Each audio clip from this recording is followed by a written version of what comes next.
Hello Scribble Champions, Desiree here, and today I want to talk about showing versus telling when you are writing a story.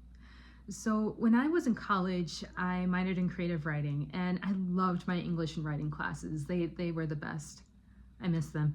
Anyway, one thing that I was consistently told when I was given feedback on my writing was that I was telling people the story, but I wasn't showing them the story. I wasn't immersing them in the story. And so when I sat down to write my first book, I remembered that vividly. I was like, okay, I need to show, not tell. And I started thinking about, okay, what are things that I can do where I can show?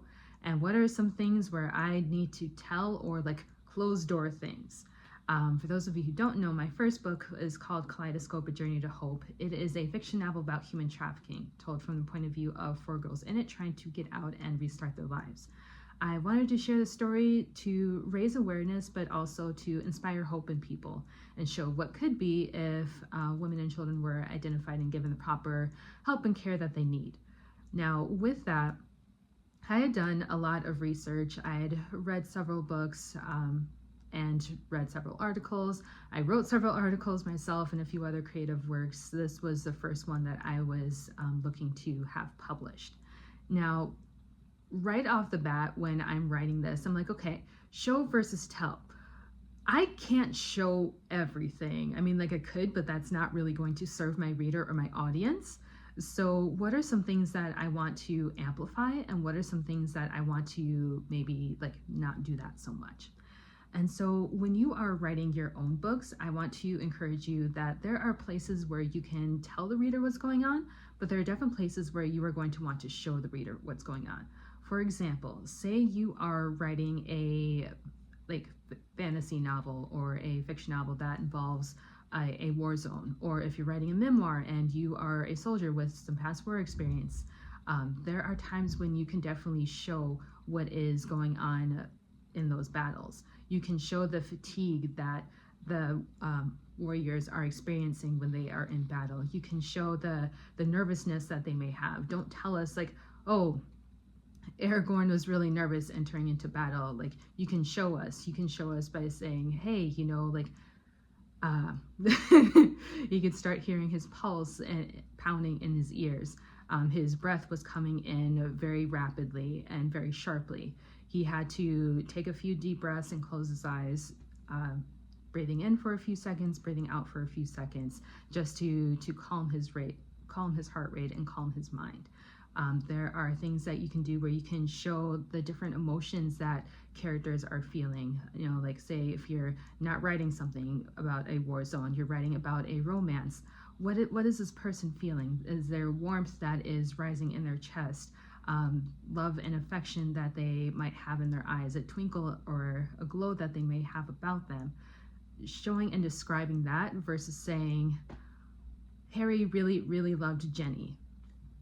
Okay, that's really nice, and you know, like, we can use our imaginations. We can figure out like what that looks like, but show us in the way that Harry talks to Jenny.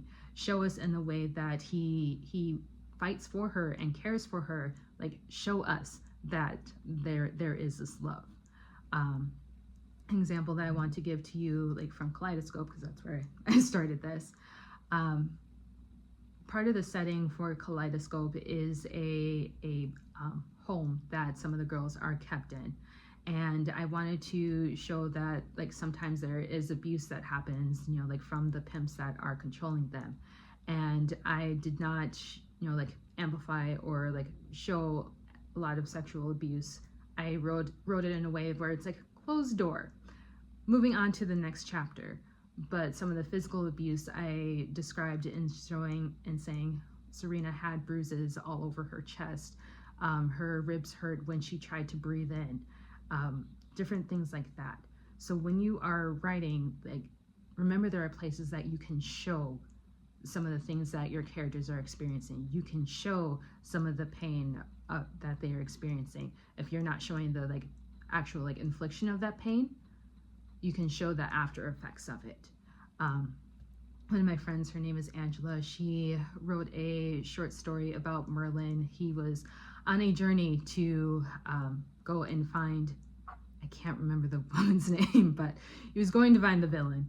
And his journey there, like he's on a ship, and the way that she described it, I felt like I was on that ship with him, because she described the water that was coming into the boat that was soaking him, and it wasn't just like, oh, he was cold. It was the cold had seeped into his bones.